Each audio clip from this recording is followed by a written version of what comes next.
Universal presents Gangbusters. Calling the police, calling the G-men, calling all Americans to war on the underworld. Gangbusters, with the cooperation of law enforcement officers of the United States, presents a picture of the endless war of the police on the underworld, illustrating the clever operation of law enforcement officers in the work of protecting our citizens. The all-American crusade against crime.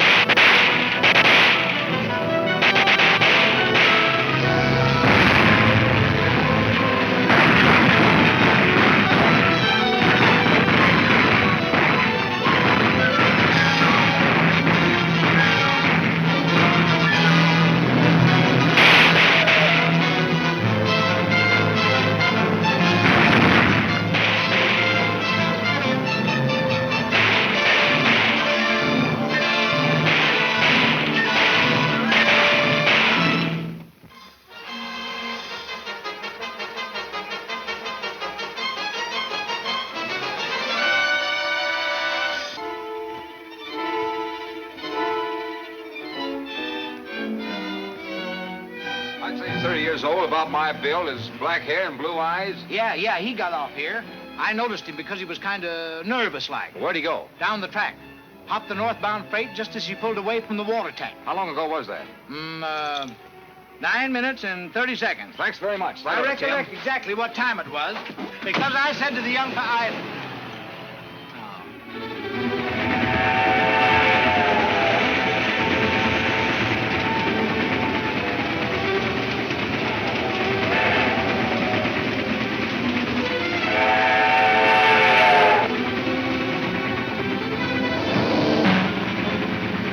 There it is.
Haskins. Resisting arrest doesn't make you look very innocent. You can't arrest me, Bannister. They threw you off the force. You're not a cop. That's right, but Tim is.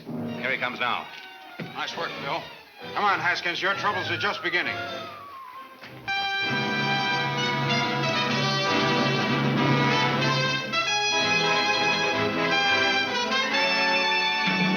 Is this story true? Bannister captures member of League of Murdered Men? Certainly it's true. I gave out the news myself. I don't see why you ever threw him off the force. He's the only man you had that ever got anything done. Well, you told me to, Your Honor. It was an order. Put him back on again. And that's another order. Bannister again, eh? All right, Mr. Bannister. We'll have Haskins out before the day's over. Hey, Professor, are you going to have him make out he commits suicide with them little white pills like I did? Certainly. Then claim the body for burial and bring him back to life. Who can you send to make arrangements? Cops have seen all us guys since we had our pans altered. Take this to J.D. Malloy. an attorney who will act for us. Is he a friend of yours? Hardly. Tell him to memorize the instructions, then destroy them. What makes you think he'll do it?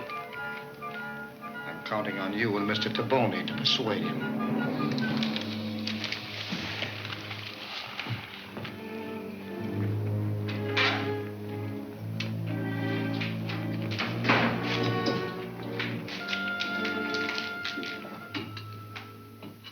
Mayor Hanson asked me to arrange this interview, Haskins. Persuade you to help us in rounding up the League of Murdered Men. What do you say? Not a chance. Why not? I'll use my influence as mayor to get you as light a sentence as possible. We don't make that sort of a bargain with criminals, Your Honor. I don't want it anyway. The League wouldn't rat on me, and I won't rat on them. Do you mean to tell me you're more afraid of the League than the law? Sure I am. You can't send me up for more than a few years. The League plays for keeps. Take him away.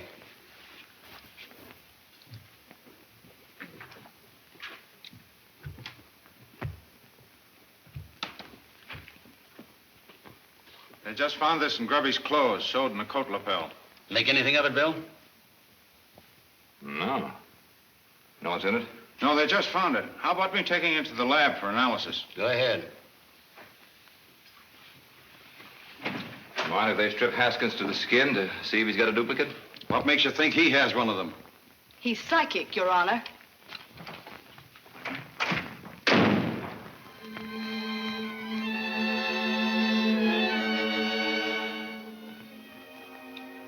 I'm very sorry, gentlemen, but I can hardly afford to become embroiled in anything as questionable as this. You can't afford not to, brother. Memorize what's on that paper, then burn it. And follow the instructions. I don't like to refuse, gentlemen. but- You ain't gonna. We're not asking you, we're telling you.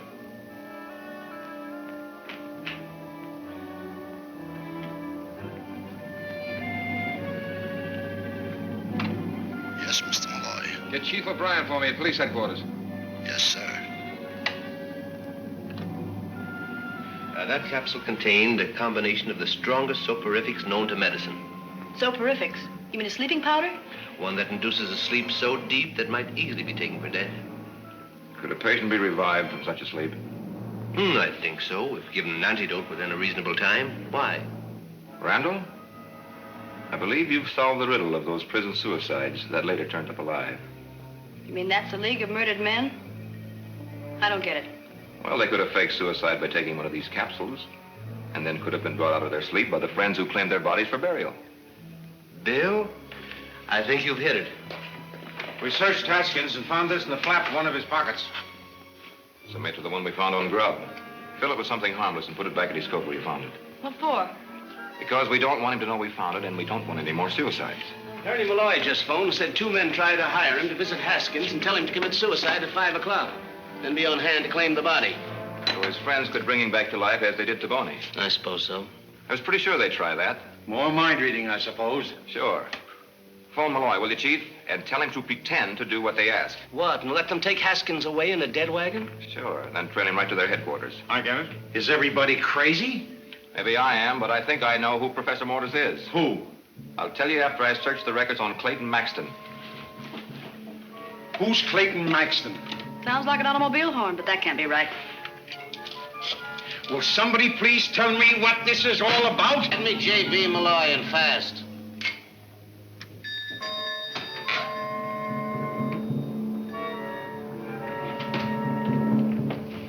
Well, I judge you convinced Mr. Malloy you should assist us. Sure. We'll pick up Haskins' body at 5 sharp. You know what worries me is, can we trust this guy, Malloy? Certainly not. By now, he's probably tipped off the police. Tipped off the police? I hope so. We've got to make them believe they're outwitting us. Otherwise, they'll never let us have Haskins' body. Yeah, but they'll trail it to our headquarters. They'll trail the body, yes, but not to our headquarters. Now, this is what I want each one of you to do. I was right. Professor Mortis is really Dr. Clayton Maxton, one of the greatest scientists in the country. Of course. I remember him now. Unbalanced on the subject of suspended animation. Right. He killed a man experimenting with it. He called it an experiment. The law called it murder. And send him to the chair.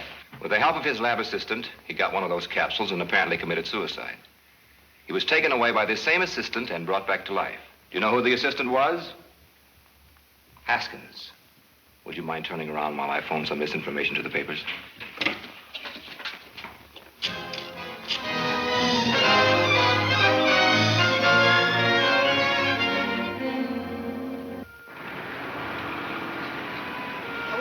over. I've got a mighty creepy feeling inside. Oh, forget it. Nothing can go wrong. Says you, knowing you don't believe it. We won't arouse suspicion following in a taxi. And there'll be a squad car trailing with us 1 block over.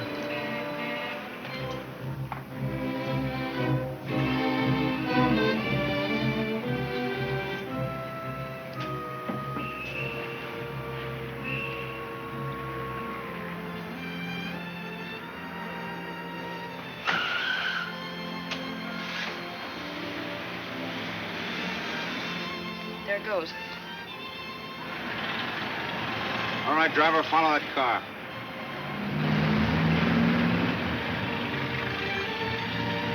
Nolan calling car 18. Proceed west about 20 miles an hour.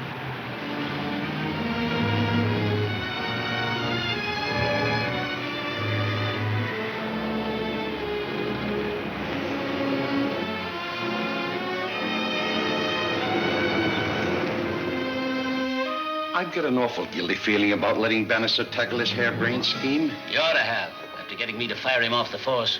Well, I told you to reinstate him afterward, didn't I? But he wouldn't come back. Neither would I in his place.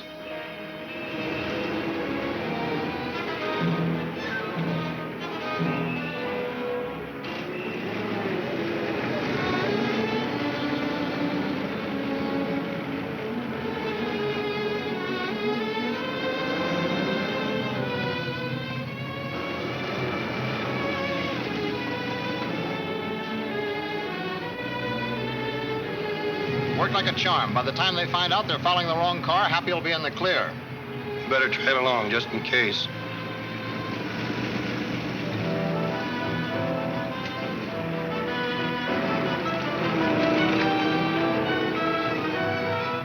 What's that for? Just an added precaution. Bill's got a portable set with him. I still don't get it. Well, in case we lose the wagon, we pick up his beam and follow him that way. You know, like an airplane coming in the fog. Oh.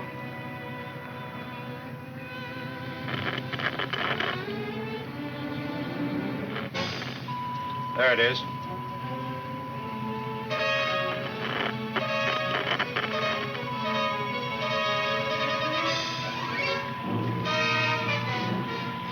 That's funny. Beam doesn't seem to come from the car ahead. Coming from back here and over to one side.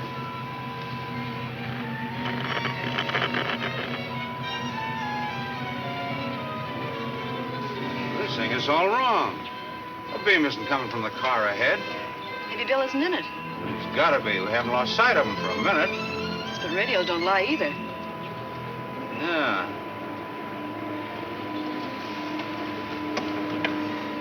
Nolan, calling car 18. Pull up and hold everything till you hear from me again. Hey, driver, catch that car and run it over the curb. Let's beat it. We're wasting our time. Wait a minute. Something's gone wrong.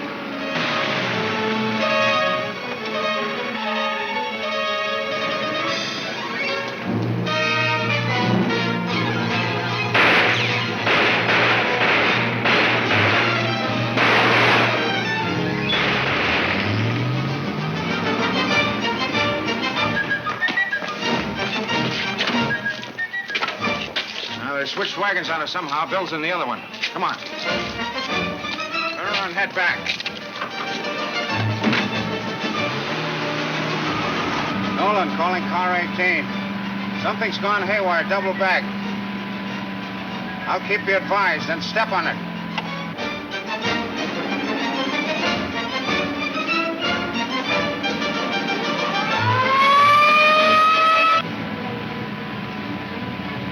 Driver, turn north the next corner.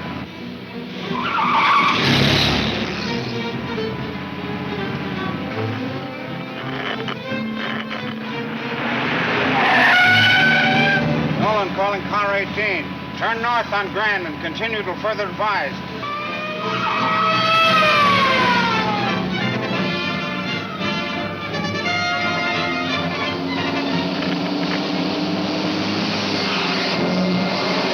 You're being followed.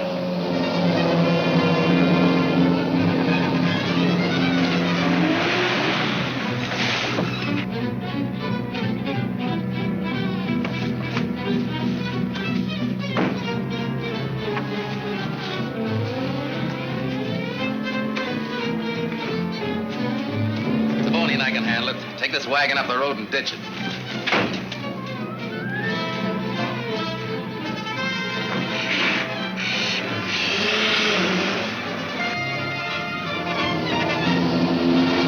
Nolan calling car 18. Stay on Grand. We're on the beam again.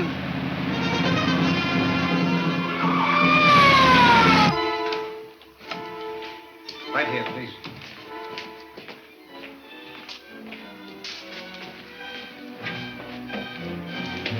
The electrodes, Mr. Holliday.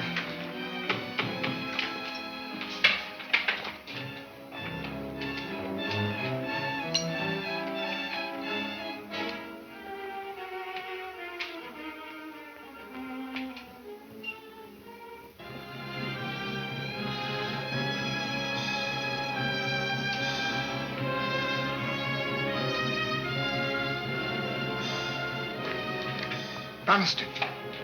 Well, Professor, I've been looking forward to this meeting for a long time. Hold everything, copper.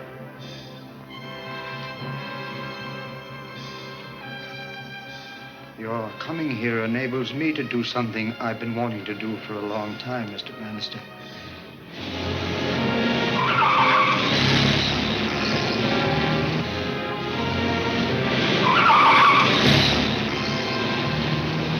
I'm going to put you to sleep. A sleep that can't be told from death. Then I'm going to bring you back to life again.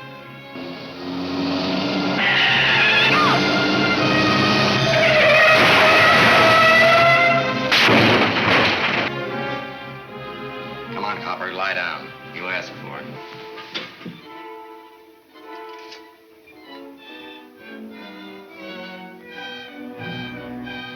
What's the sense in killing me if you're going to bring me back to life? To remain alive, you must repeat the treatment every few days. And to get the treatment, you must obey my orders, like all other members of my League of Murdered Men.